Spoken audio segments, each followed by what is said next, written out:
নবীর সময় থেকে সামাজিক উদ্যোগের উদাহরণগুলো কি কি এবং আমরা কিভাবে এখন তা গ্রহণ করতে পারি? আজকের বাস্তবতার সাথে আমাদের কিভাবে ইসলামী শিক্ষার ভারসাম্য বা প্রয়োগ করা উচিত, যেখানে কিছু নারী পরিবারের প্রধান উপার্জনকারী হয়ে ওঠে এবং যদি স্বামী তার দায়িত্ব অবহেলা করে কিন্তু স্ত্রী তাদের সন্তানদের খাতিরে বিয়েতে থাকতে ইচ্ছুক হয়। মুসলিম উদ্যোক্তারা যারা ব্যবসায়িক শ্রেষ্ঠত্ব খুঁজছেন তারা কিভাবে সম্পদের ভয় কাটিয়ে উঠতে পারেন এবং শরিয়া সম্মত অনুশীলনের মধ্যে অমুসলিম স্টেক হোল্ডারদের সাথে নৈতিকভাবে সহযোগিতা করতে পারেন। আসসালামু আলাইকুম ডক্টর সাহেব। ওয়ালাইকুম আসসালাম ওয়া রাহমাতুল্লাহি ওয়া বারাকাতুহু। আমি বিশ্বাস করতে পারছি না আমি এখানে দাঁড়িয়ে আছি এবং এটি একটি স্বপ্ন সত্যি হওয়ার মতো। প্রথমে আমি আমার বাবা মা এবং আমার কাজিন বোনদের সালাম পৌঁছাতে চাই, যারা এই লেকচারের জন্য অপেক্ষা করছিলেন, এবং আল্লাহ আপনাকে পুরস্কৃত করুন এবং আপনাকে সম্মানিত করুন এবং আল্লাহর পথে পেকে যাওয়া প্রতিটি চুলের জন্য আপনার মর্যাদা বৃদ্ধি করুন। তাই আমার প্রশ্ন হল আর্থিক নিরাপত্তার বিষয়ে। এর দুটি অংশ আছে। প্রথম অংশটি হল ইদ্দাত পালন করা পর্যন্ত স্বামী খরচ দিতে বাধ্য, এবং এর পরে যদি ওই নারীর কোনো ভাই না থাকে এবং বাবা শুধু নিজের বিয়ের কথাই ভাবেন তার মেয়ের আগে, এমন পরিস্থিতিতে একজন নারী কি করতে পারেন যদি তার সন্তান থাকে? এবং দ্বিতীয় অংশটি হল বহুবিবাহ কি এই সমস্যার সমাধান করতে পারে? যদি তাই হয় তবে আজকের যুবকদের কি শুধু অল্প বয়সী কুমারী মেয়েদের বেছে নেওয়ার অধিকার আছে, নাকি বিধবা এবং সিঙ্গেল মায়েদের তাদের প্রথম অগ্রাধিকার হওয়া উচিত? এবং যদি তা না হয় তবে কি এটি তাদের ওপর পাপ, নাকি এখানে নারীদের তুলনায় তাদের হাত উঁচুতে? কারণ মুসলিম কমিউনিটিতে এটি বেশি সাধারণ যে তালাকপ্রাপ্ত পুরুষরা সহজেই অবিবাহিত নারী পায়, কিন্তু তালাকপ্রাপ্ত এবং বিধবা নারীদের ক্ষেত্রে উল্টোটা হয়। তাই যুবক এবং ইতিমধ্যে বিবাহিত পুরুষদের প্রতি এ বিষয়ে আপনার পরামর্শ কি হবে? বোন প্রশ্ন করেছেন যে যদি কোনো নারী তালাকপ্রাপ্ত হন, তিনি ইদ্যত সময় পর্যন্ত ভরণ পোষণ পান এবং এর পরে যদি বাবা ইচ্ছুক না হন এবং ভাই যদি সমর্থন না করেন তবে তার কি করা উচিত? 1 নম্বর, ইদ্যত সময় থেকে যে সমর্থন পাওয়া যায় তাছাড়া বিয়ের সময় মোহরানা থাকে। যেমন গতকাল আমার বক্তৃতায় উল্লেখ করেছি যে বিয়ের সময় নারী গ্রহণকারী পক্ষে থাকে, সে মোহর পায়, একটি বৈবাহিক উপহার, যা কোরআনে সূরা নিসা 4 আয়াত নম্বর 4-এ উল্লেখ আছে। তাই এই মোহর উপহারটি নারী দাবি করতে পারেন এবং স্বামী বা হবু স্বামীর সামর্থ্য থাকলে তিনি রাজি হবেন বা নাও হতে পারেন। তাই এই মোহর বিভিন্ন কারণে তাকে এটি পরিবারকে বা বাবাকে দিতে হবে না, বরং সে এটি রাখতে পারে এবং এটিও একটি সমর্থন হিসেবে কাজ করতে পারে যদি আল্লাহ না করেন তালাক হয়। এটি একমাত্র কারণ নয়। তাই একবার তালাক হয়ে গেলে আপনার কাছে আপনার মোহরের পরিমাণ আছে এবং বিয়ে না হওয়া পর্যন্ত সমর্থন। তালাক হওয়ার পর তার কি কি বিকল্প আছে? এবং আমি আপনার প্রশ্নের দ্বিতীয় অংশটি যুক্ত করছি যে একজন পুরুষ যদি চায় একাধিক স্ত্রী গ্রহণ করতে পারে, কিন্তু একজন নারী তালাকপ্রাপ্ত হলে তার আবার স্বামী পাওয়ার সম্ভাবনা কম থাকে। এটি সমাজের উপর নির্ভর করে বোন, প্রতিটি সমাজ ভিন্ন। তাই সেই কারণে সেরা হলো দেখা যাতে তালাক না হয়, যদিও তালাক অনুমোদিত। যেমন আমাদের প্রিয় নবী বলেছেন, আলেমদের মধ্যে মতভেদ আছে হাদিসটি সহি কিনা। কেউ কেউ বলেন সহি, কেউ কেউ বলেন অনুমোদিত বিষয়গুলোর মধ্যে আল্লাহর কাছে সবচেয়ে ঘৃণ্য বিষয় হলো তালাক। এটি আবু দাউদের হাদিস, কিন্তু মুহাদ্দিসরা এটি সহি নাকি জয়ীফ তা নিয়ে দ্বিমত পোষণ করেন। তাই সেই কারণে যতটা সম্ভব আমাদের বিয়ে ভাঙা উচিত নয়। এটি স্বামী এবং স্ত্রী উভয়ের জন্যই ক্ষতি, কারণ রাগের মাথায় অনেকেই আলাদা হতে চায় এই ভেবে যে এটি ফুলের বিছানা হবে। তালাকপ্রাপ্ত হওয়ার পর আবার বিয়ের বিষয়ে অবশ্যই আমি আপনার সাথে একমত যে একজন নারীর জন্য তালাকপ্রাপ্ত হওয়ার পর স্বামী পাওয়া একজন পুরুষের প্রথম স্ত্রীকে তালাক দেওয়ার পর স্ত্রী পাওয়ার চেয়ে বেশি কঠিন। এটি সমাজের উপর নির্ভর করে বোন, কারণ যেমন আমি আগেই বলেছি, একটি কারণ হল বিশ্বে নারীর সংখ্যা বেশি। তাই যদি নারীরা এমনিতেই বেশি থাকে আর তার উপর যদি তালাক হয়, আমি আপনার সাথে একমত, এটি আরও কঠিন। তাই আপনাদের দেখা উচিত যাতে তুচ্ছ কারণে অপ্রয়োজনীয়ভাবে বিয়ে না ভাঙে। এটি স্বামী এবং স্ত্রী উভয়ের জন্যই। এবং জান্নাতে যাওয়ার অন্যতম মানদণ্ড হল সবর। সূরা আল আসর অধ্যায় নম্বর 103 আয়াত নম্বর 2 এবং 3 অনুযায়ী সূরার শেষ আয়াত যে জান্নাতে যাওয়ার অন্যতম মানদণ্ড হল। আমি উত্তরটি আরো বোধগম্য করার জন্য একটা উদাহরণ দেব। একবার এক নবমুসলিম আমার কাছে এসেছিলেন এবং তিনি বললেন যে আমার স্ত্রী আমাকে রাগিয়ে দেয়, এবং নবীর হাদিস হলো যদি স্ত্রী স্বামীকে রাগিয়ে দেয় তবে ফেরেশতারা তাকে অভিশাপ দেয়। এবং তিনি আমার কাছে এলেন এবং আমি বললাম যে আমি খুশি নয় কারণ সে আমাকে রাগিয়ে দেয়। তো আমি তাকে বললাম, আপনি কি জান্নাতে যেতে চান? তিনি বললেন, হ্যাঁ। জান্নাতে যাওয়ার অন্যতম মানদণ্ড হলো সবর, কারণ আপনি রাগ করছেন তাই ফেরেশতারা আপনার স্ত্রীকে অভিশাপ দেবে। কিন্তু যদি আপনি রাগ না করেন ফেরেশতারা স্ত্রীকে অভিশাপ দেবে না, ঠিক? তিনি বললেন হ্যাঁ। যদি আপনি সবর করেন আপনি জান্নাতে যাবেন? তিনি বললেন হ্যাঁ। তাহলে যদি আপনি সবর করেন এবং রাগ না করেন তাহলে আপনিও জান্নাতে যাবেন, এমনকি আপনার স্ত্রীও জান্নাতে যাবেন। তাই সমাধান সহজ। সবাই ভাবে সে মাচো পুরুষশালী বা সে সেরা। যেমন আল্লাহ কোরআনে সূরা বাকারা 2 অধ্যায় 127 বলেন যে তারা তোমাদের পোশাক এবং তোমরা তাদের পোশাক। স্বামী স্ত্রীর সম্পর্ক হল হাত এবং গ্লাভসের মতো, এটি সঙ্গসাধিকতার, শ্রেষ্ঠত্বের নয়। যেমন পশ্চিমা বিশ্বে তারা প্রমাণ করার চেষ্টা করে কে শ্রেষ্ঠ এবং তারা চালিয়ে যায়, সেই কারণে তালাকের ঘটনা অনেক বেশি।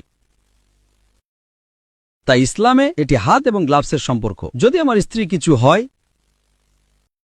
তবে আমি ক্ষতিগ্রস্ত, আমি আমার স্ত্রীর চেয়েও বেশি হারাবো। যদি স্ত্রীও একটি কথা মনে করে যে আমার স্বামীর ক্ষতি হলে আমি তার চেয়ে বেশি হারাবো, তাহলে সমস্যা কোথায়? সমস্যা স্বামী এবং স্ত্রী উভয়ের মধ্যেই। তাই যখন আমি তাকে এটা বললাম যে আপনি নষ্ট করছেন, আপনার স্ত্রী জান্নাতে যাওয়া বাদ দিন, আপনি আপনার জান্নাতে যাওয়ার সুযোগ নষ্ট করছেন, সবর করেন, এবং তিনি তা বাস্তবায়ন করলেন, এরপর সমস্যার সমাধান হয়ে গেল। দুজনে একে অপরকে আরো বেশি ভালোবাসতে শুরু করলেন এবং তারা সুখে ভালোবাসে বসবাস করলেন। তাই প্রতিযোগিতা থাকা উচিত নয় যে ও আমি মাচো, আপনি জানেন আমি গোলাম। তাই যতটা সম্ভব, এমনকি দুজনের একজনও ভালো হলে, যদি দুজনে ভালো হন তবে শ্রেষ্ঠ। আমাদের চেষ্টা করা উচিত বিয়ে ভাঙা প্রতিরোধ করার। আর যদি নারী আলাদা হয়ে যায়, যেমন আমি আপনাকে বলেছি যে বাবা যদি তালাকপ্রাপ্ত মেয়েকে যত্ন করেন তিনি অনেক বড় আজর পাবেন। বিয়ের আগে তিনি দায়ী, বিয়ের পরে স্বামীর দায়িত্ব। কিন্তু মেয়ে যদি তালাকপ্রাপ্ত হয় এবং তিনি যত্ন নেন তাহলে তিনি অনেক আজর পাবেন। তাই যে বাবা তালাকপ্রাপ্ত মেয়ের যত্ন নেন না তিনিও তার জান্নাত হারাচ্ছেন। তাই সমস্যা হলো যদি আমরা বুঝতে পারি যে আমরা এই জীবন আখিরাতের জন্য যাপন করছি, তাহলে সমস্যার সমাধান হয়ে যাবে। আমরা খুবই অদূরদর্শী। আমরা দেখছি ঠিক আছে, যদি আমার পরিবারে আরেকজন মানুষ আসে তাহলে আমার টাকার অভাব হবে, জায়গার অভাব হবে। আমাদের দেখা উচিত আমরা কি জান্নাতের টিকিট পাবো। যদি আমরা দেখি যে এই জীবনে আমাদের প্রধান লক্ষ্য জান্নাতে প্রবেশ করা, তাহলে সমস্যার সমাধান হয়ে যাবে। সব সময়, প্রতিদিন, প্রতি ঘন্টায়, প্রতি মিনিটে যদি আমরা ভাবি যে আমি যে সময় ব্যয় করছি তা কি আমাকে জান্নাতে যেতে সাহায্য করবে, মানুষের অধিকাংশ সমস্যার সমাধান হয়ে যাবে। তাই সেই কারণে আপনি যদি সামগ্রিকভাবে কোরআন বোঝেন, পরিবারের যে সমস্যাগুলো আছে, স্বামী স্ত্রী, মেয়ে এবং বাবা বা ছেলে এবং বাবার মধ্যে, এই সমস্যাগুলোর অধিকাংশ সমাধান হয়ে যাবে যদি আপনি কোরআন বোঝেন এবং তার উপর আমল করেন। আশা করি উত্তরটা পেয়েছেন। আমরা কি ভাইদের দিক থেকে প্রশ্ন নিতে পারি? আসসালামু আলাইকুম। ওয়ালাইকুম আসসালাম ওয়া রাহমাতুল্লাহ। আপনাকে ধন্যবাদ ডক্টর, এবং আমাদের আলেমদের এই প্রচেষ্টার জন্য। আল্লাহ এটি কবুল করুন। আমার নাম আব্দুল ফাতাহ এবং আমি এনভায়রনমেন্টাল ইঞ্জিনিয়ার এবং বিজনেস ও মার্কেট ডেভেলপার হিসেবে কাজ করছি। তাই আমার প্রশ্ন হল, বিবেচনা করে যে ইসলামী শিক্ষা 14 শতাব্দীরও বেশি সময় ধরে টেকসই এবং সামাজিক দায়িত্বের নীতিগুলোর উপর জোর দিয়েছে, আমরা কেন প্রাথমিকভাবে জাতিসংঘের টেকসই উন্নয়ন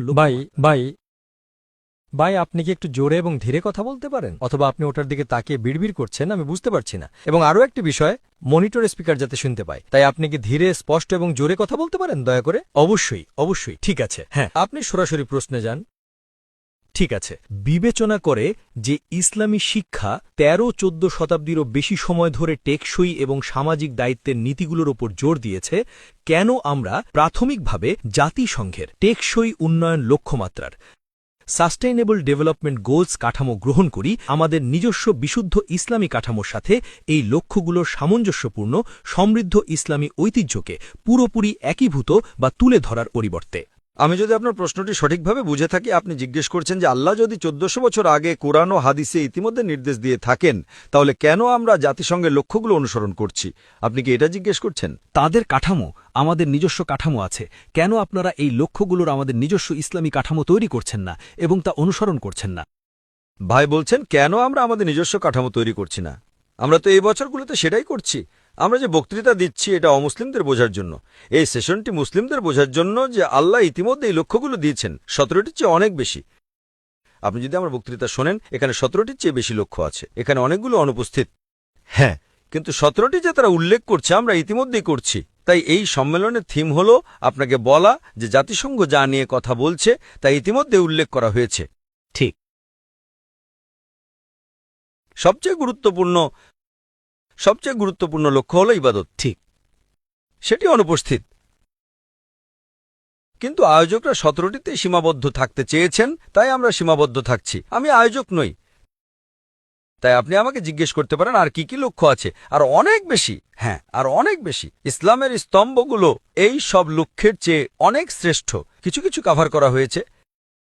1 নম্বর হলো তাওহীদ। 1 নম্বর, এটি আপনার জীবন ভালো করবে না পার্থিব দৃষ্টিতে, এটি আখিরাতে আপনার জীবন ভালো করবে। মুসলিমদের জন্য ইউএনও পরিকল্পনা করছে কিভাবে পৃথিবীকে একটা ভালো জায়গা করার, আমরা পরিকল্পনা করছি কিভাবে আখিরাতকে ভালো করার। কারণ নবী বলেছেন, এই পৃথিবীতে তুমি একজন মুসাফির। আমরা আয়োজকদের নির্দেশনা অনুসরণ করছি, ঠিক আছে? আয়োজক চান যে ইসলামিক সাস্টেনেবল ডেভেলপমেন্ট গোলস টেকসই উন্নয়ন লক্ষ্যমাত্রা, এটি ভুল নয়, এটি সঠিক, কিন্তু এটা সবকিছু অন্তর্ভুক্ত করে না। এটি সঠিক, আমি বলছি না এটি ভুল। তাই যদি এটি সঠিক হয়, আমি আল্লাহর আদেশ পালন করছি। সূরা আল ইমরান অধ্যায় নম্বর 3 আয়াত নম্বর 64, এসো সেই কথায় যে আমাদের ও তোমাদের মধ্যে এক। কোনটা প্রথম? এখন আমি বলছি না আয়োজক যা করেছেন তা ভুল, ঠিক আছে? আল্লাহ বলেন, এসো সামান্য কথায়। কোনটা প্রথম কথা? যে আমরা আল্লাহ ছাড়া কারো ইবাদত করি না, যা 17টি লক্ষ্যের মধ্যে নেই। এটি 17টি লক্ষ্যের মধ্যে নেই। হয়তো আমি যদি 18তম বক্তা হতাম তাহলে আমি তা বলতাম। তাই তারা যা করছে তা ভুল নয়, কিন্তু যদি আপনি সামগ্রিক দৃষ্টিভঙ্গি চান, অবশ্যই। কারণ আখিরাত ইউএনের লক্ষ্য ছিল 15 বছরে এই পৃথিবীকে ভালো জায়গা করার। একজন মুসলিমের লক্ষ্য জান্নাতে প্রবেশ করা, এবং জান্নাতকে এই দুনিয়ার সাথে তুলনা করা যায় না। এটা বিলিয়ন বা ট্রিলিয়ন গুণ ভালো, তাই আমাদের লক্ষ্য শ্রেষ্ঠ। কিন্তু অমুসলিমদের জন্য, আপনি জানেন, আমরা তাদের কাছাকাছি আনার চেষ্টা করছি। তাই এই থিমটি মূলত রাখা হয়েছে বিশ্বকে দেখানোর যে আপনারা এখন যে আলোচনা করছেন, আমাদের প্রিয় নবী আল্লাহ সুবহানাহু ওয়া তাআলা 1400 বছর আগে উল্লেখ করেছেন। আশা করি উত্তরটা পেয়েছেন। তারপর আমাদের পরবর্তী প্রশ্ন, বোন। আসসালামু আলাইকুম। ওয়ালাইকুম আসসালাম ওয়া রাহমাতুল্লাহি ওয়া বারাকাতুহু। আমার নাম ইচরুক। ইচরুক। আমি মূলত কিরগিজস্তান থেকে এসেছি। আমি 10 বছর ইউএসএতে ছিলাম এবং আমার একটি প্রশ্ন আছে। কোরআনের বিধানের পেছনে প্রজ্ঞা কি যে একজন পুরুষ সাক্ষীর বদলে 2 জন নারী সাক্ষীর প্রয়োজন হয়, যেমন আর্থিক লেনদেনে? সূরা আল বাকারা 282-তে। ধন্যবাদ। বোন একটি সাধারণ প্রশ্ন করেছেন যে কোরআন বা ইসলামে একজন পুরুষ সাক্ষীর সমান 2 জন নারী সাক্ষী বলার পেছনে যুক্তি কি, এবং তিনি সূরা বাকারা অধ্যায় 2 আয়াত নাম্বার 282 এর রেফারেন্স দিচ্ছেন আর্থিক লেনদেনে। ঠিক আছে, এটি আরও সহজ, কিন্তু সাধারণভাবে মানুষ মনে করে যে সব সময় 2 জন নারী সাক্ষী পুরুষের একজন সাক্ষীর সমান। এটি ইসলামে একটা ভুল ধারণা। 2 জন নারী সাক্ষীর সবসময় পুরুষের একজন সাক্ষীর সমান নয়, এটি শুধুমাত্র আর্থিক লেনদেনে। কোরআন সূরা বাকারা অধ্যায় 2 আয়াত নাম্বার 282 অনুযায়ী, যা কোরআনের দীর্ঘতম আয়াত, আমরা এটিতে পরে আসব। ফুকাহারা বা আইনজীবীরা বলেন যে হত্যার সাক্ষী হওয়ার ক্ষেত্রেও যখন একজন ব্যক্তি ভয় পেতে পারে, ফুকাহারা বলেন এমনকি এই পরিস্থিতিতেও 2 জন নারী সাক্ষী একজনের সমান, কিন্তু অন্যথায় সাধারণভাবে 2 জন নারী সাক্ষী পুরুষের একজন সাক্ষীর সমান নয়। একজন পুরুষ এবং একজন নারীর সমান। এখন যুক্তি কি যে আল্লাহ সুবহানাহু ওয়া তাআলা এটি বলেছেন? এবং আপনি কোরআন পড়েন সূরা বাকারা অধ্যায় 2 আয়াত নম্বর 282-তে, যেখানে বলা হয়েছে যে যখন তোমরা আর্থিক লেনদেনে লিপ্ত হও তা লিখে রাখো, এবং তোমাদের মধ্য থেকে যারা নির্ভরযোগ্য তাদের মধ্য থেকে 2 জন পুরুষকে সাক্ষী হিসেবে নাও। যদি 2 জন পুরুষ না পাও তবে 1 জন পুরুষ এবং 2 জন নারী, যাতে একজন, অনেকে অনুবাদ করে ভুলে গেলে, এটি ভুলে যাওয়া নয়। যদি একজন ভুল করে তবে অন্যজন তাকে সংশোধন করবে। এটি কেন? এর কারণ হলো, যদি আপনি গতকাল আমার বক্তৃতা শুনে থাকেন, আমি বলেছিলাম যে সমস্ত আর্থিক দায়িত্ব ইসলামে পুরুষের কাঁধে। ইসলামে পুরুষের।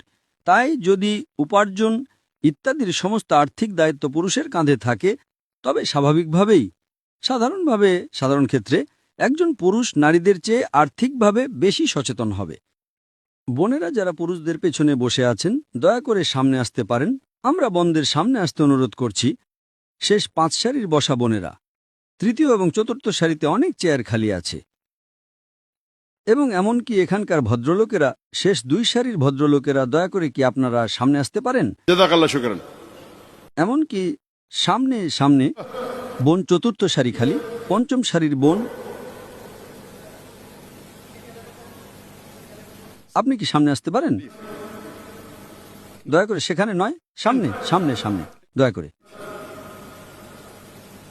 জাযাকাল্লাহ।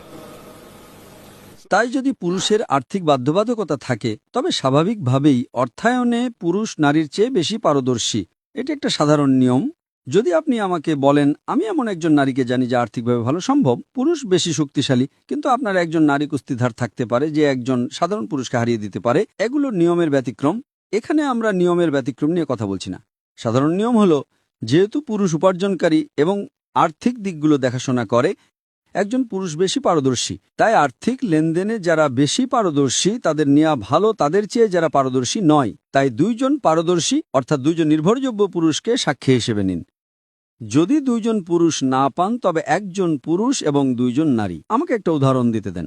যদি আপনি একটা বড় অস্ত্রোপচার সার্জারি করতে চান, একটি বড় সার্জারি, হয়তো আপনি কলনটমি অন্ত্রের অস্ত্রোপচার করতে চান, আপনার কোলন বা অন্ত্র বের করতে চান, বা গ্যাস্ট্রোক্টমি আপনার পাকস্থলী বের করতে চান, বড় সার্জারি, উত্তম হবে আপনি দুইজন যোগ্য সার্জনের পরামর্শ নিন। ঠিক, যদি আপনি দুইজন সার্জন না পান তবে একজন সার্জন এবং দুইজন এমবিবিএস ডাক্তার।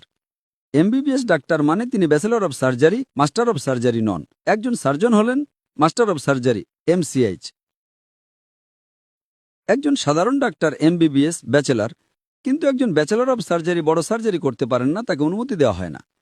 কিন্তু যদি দুইজন সার্জন না পান তবে একজন সার্জন এবং দুইজন এমবিবিএস ডাক্তারের পরামর্শ নিন।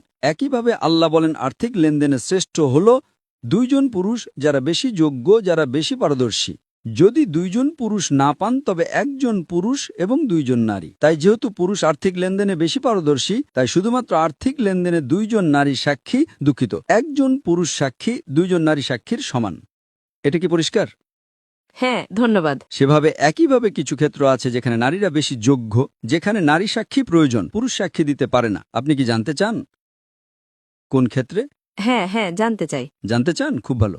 যদি আপনি কোনো নারীকে দাফন করার জন্য গোসল দেন, যদি আপনি কোনো নারীকে দাফন করার গোসল দেন, যেহেতু সে একজন নারী, এখানে আপনার নারী সাক্ষী প্রয়োজন। আপনি বলতে পারেন না, না না না, পুরুষ এবং নারী সমান, একজন পুরুষ এটা করবে, না না না।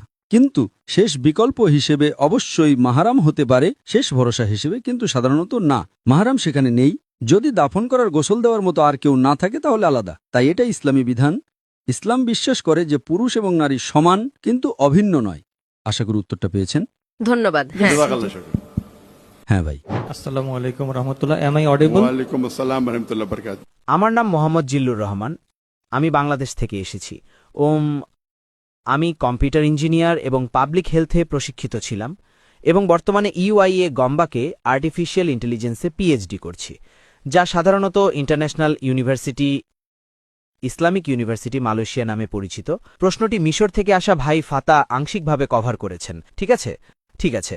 তো প্রশ্নের পরের অংশটি, যা তার প্রশ্নের সাথে মিল নেই, তা হল, যেহেতু আমাদের মুসলিমদের অন্যান্য ধর্মের তুলনায় আমাদের অবতীর্ণ জ্ঞান, রিভিল্ড নলেজ এবং অক্ষত অবতীর্ণ জ্ঞান আছে, যেমন আপনিও উল্লেখ করেছেন যে 17টি নয়, আমাদের 100টিরও বেশি টেকসই উন্নয়ন লক্ষ্যমাত্রা আছে। তাই বর্তমানে আমরা এই মুহূর্তে শুধুমাত্র জাতিসংঘের লক্ষ্যগুলোর সাথে সারিবদ্ধ হচ্ছি। তাই আমার পয়েন্ট হলো, যেহেতু আমাদের ইউআইসির মতো নিজস্ব প্ল্যাটফর্ম আছে, আমরা কেন আমাদের 100টি লক্ষ্য সামনে আনতে পারি না এবং চেক করতে পারি না যে কোন 17টি তাদের দেওয়া ছোট তালিকার সাথে মিলে যায়, এবং আমাদের কাছে এতগুলো আছে যা মুসলিমদের জন্য হতে পারে এবং অমুসলিমদের 17টির সাথে সারিবদ্ধতা আছে যাতে তারাও অবহেলিত বোধ না করে। তাই আমাদের ফোরাম, আমাদের প্ল্যাটফর্ম আছে যেখানে আমরা আমাদের চিরস্থায়ী অভ্যন্তরীণ লক্ষ্য এবং অন্যান্য বিষয়গুলো এগিয়ে নিতে পারি। আপনাকে অনেক ধন্যবাদ। তাদের ভাই একটি পরামর্শ দিচ্ছেন যে আমি বলেছি 100টিরও বেশি লক্ষ্য আছে। আমি কখনো বলিনি 100টিরও বেশি। আপনি রেকর্ডিং চেক করতে পারেন। আপনি কথা যোগ করছেন, আপনি আমার কথায় যোগ করছেন। তো তিনি বলছেন কেন আমাদের নিজস্ব প্ল্যাটফর্ম নেই। ভাই, আপনি কি পিস টিভি দেখেন?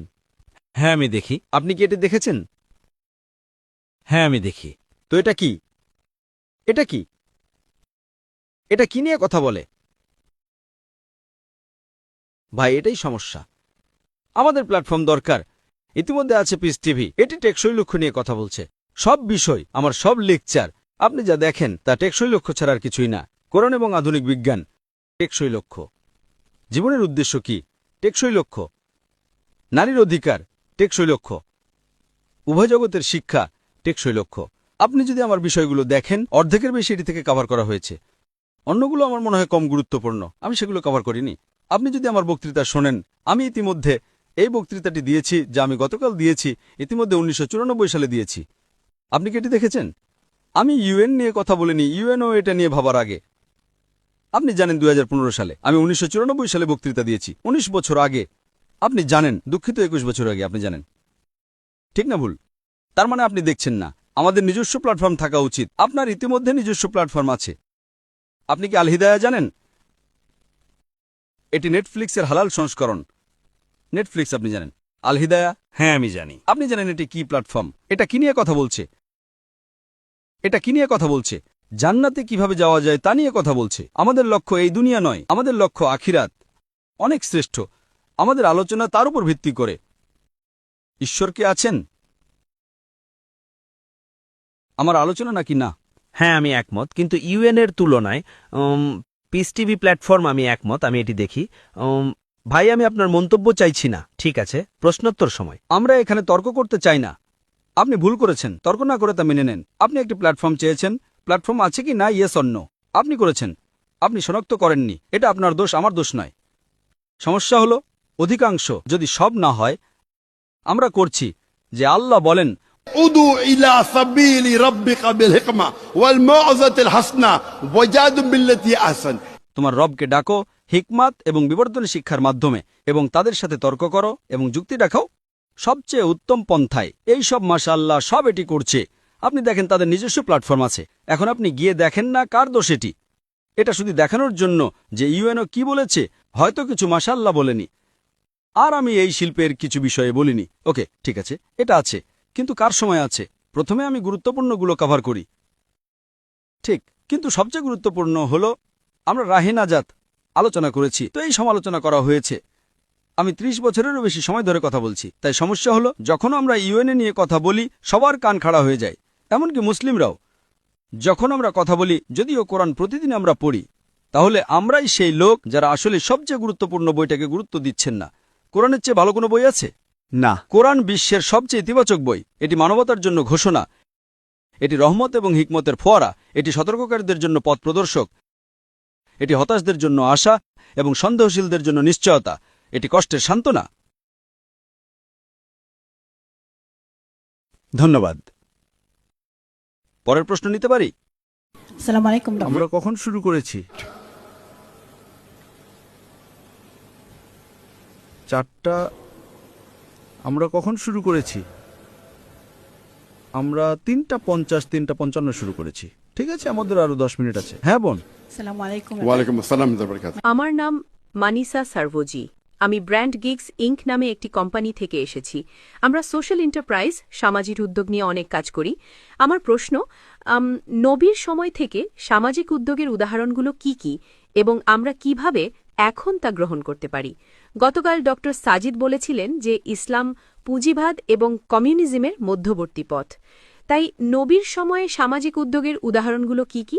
সামাজিক উদ্যোগের উদাহরণগুলো কি কি? হ্যাঁ, এবং কিভাবে আমরা এখন তা গ্রহণ করতে পারি? এবং কিভাবে আমরা এখন গ্রহণ করতে পারি? এখন গ্রহণ করতে পারি? হ্যাঁ, এমন কিছু যা আমরা ইতিমধ্যে করছি না। দুঃখিত, আমি শুনতে পাচ্ছি না। এমন কিছু যা আমরা ইতিমধ্যে করছি না, এমন কিছু যা আমরা নবী মোহাম্মদ সাল্লাল্লাহু আলাইহি ওয়াসাল্লামের সময় থেকে গ্রহণ করতে পারি। আপনি চান, আপনি বলেছেন এই ডক্টর, আমি বক্তৃতা শুনিনি তাই আমি পারি না। আপনি বলেছেন ডক্টর সাজিদ বলেছেন যে নবীর সময়ে আমরা সামাজিক উদ্যোগ, মূলত সামাজিক উদ্যোগগুলো পুঁজিবাদ এবং কমিউনিজমের মাঝখানে। কিন্তু আমি আপনার দৃষ্টিকোণ থেকে জানতে আগ্রহী এবং আপনার জ্ঞান ও অভিজ্ঞতা থেকে, নবীর সময় কি সামাজিক উদ্যোগের উদাহরণ আছে যা আপনার নজরে এসেছে? আমি ব্যক্তিগতভাবে জানি না ডক্টর সাজিদ ওমর কি প্রসঙ্গে উল্লেখ করেছেন।